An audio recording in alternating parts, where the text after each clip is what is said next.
In the 1800s, if you were rich and bored in Europe or America, owning a mummy wasn't weird. It was fashionable.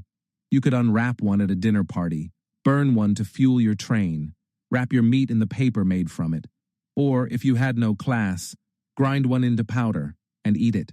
In Egypt, real mummies were everywhere. Poverty was crushing.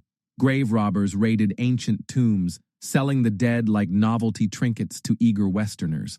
It wasn't just supply and demand. It was cultural desecration, funded by fascination and the belief that ancient Egyptians were exotic, even less than human.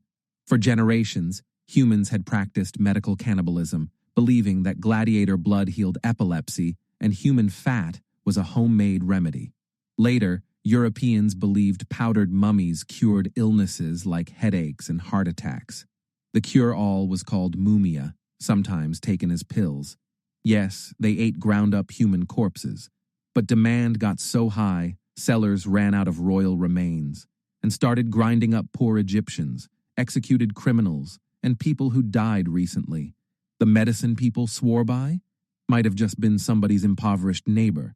That same powder became a pigment, mummy brown, a rich, earthy tone used by European painters. Until one day, artist Edward Burne-Jones found out it was made from real flesh and buried his paint tube in the garden, literally held a funeral for it. Mark Twain wrote that mummies were burned for fuel in Egypt's railway system. And in the U.S. during the Civil War, mummy bandages were reportedly imported for paper. Butchers and shopkeepers wrapped meat in it. You could buy your bacon in a dead man's shroud.